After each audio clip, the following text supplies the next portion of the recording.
ഭാഗ്യനഗറിൽ ലോക് മന്ഥൻ 2024 ശ്രദ്ധാകേന്ദ്രമാവുകയാണ് ശില്പാരാമത്തിലെ പ്രത്യേക പ്രദർശനി. പുരാതന കാലത്ത് ഉപയോഗിച്ചിരുന്ന വാദ്യോപകരണങ്ങളും നിശ്ചല ദൃശ്യങ്ങളും കാണുന്നതിനും തനത് കലാരൂപം ആസ്വദിക്കുന്നതിനുമായി വൻ ജനത്തിരക്കാണ് അനുഭവപ്പെടുന്നത്.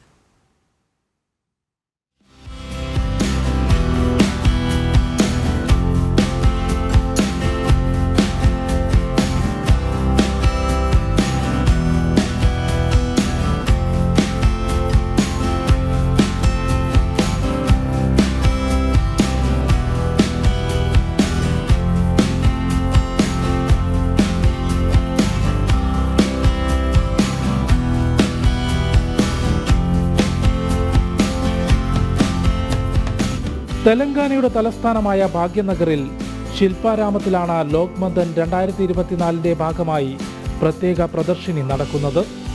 കാകതീയ രാജവംശത്തിലെ റാണി രുദ്രമ്മയുടെ നിശ്ചല ദൃശ്യത്തോടെയാണ് പ്രദർശനി തുടങ്ങുന്നത്. ഗോത്ര സമൂഹം ഉപയോഗിച്ചിരുന്ന പുരാതന വാദ്യോപകരണങ്ങളും കാർഷിക ഉപകരണങ്ങളുടെയും നിരവധി നിശ്ചല ദൃശ്യങ്ങളുടെയും പ്രദർശനം ഏറെ ശ്രദ്ധേയമാവുകയാണ്. ലോകമന്ഥൻ്റെ ഭാഗമായിട്ട് നമ്മളിവിടെ കാണിച്ചിട്ടുള്ള പ്രദർശനത്തിന് വെച്ചിട്ടുള്ള വസ്തുക്കളുടെ പ്രാധാന്യം എന്ന് പറഞ്ഞാൽ അതിൻ്റെ വില മതിക്കാൻ പറ്റാത്ത തരത്തിലുള്ള ഉപകരണങ്ങളാണ് വെച്ചിരിക്കുന്നത്.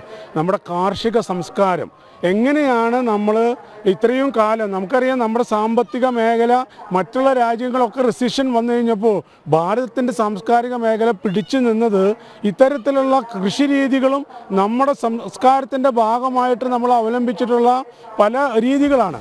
പ്രദർശനിയോട് ചേർന്നുള്ള ഓപ്പൺ സ്റ്റേജിൽ അരങ്ങേറുന്ന ഭാരതത്തിന്റെ തനത് കലാരൂപങ്ങൾക്കും ആസ്വാദകരേറെയാണ്.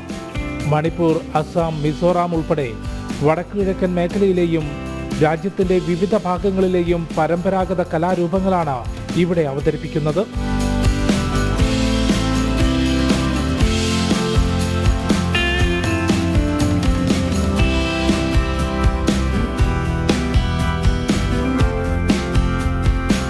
ഭാഗ്യനഗറിലെ ലോക് മന്ഥൻ വേദിയിൽ നിന്നും ടീം ജനം.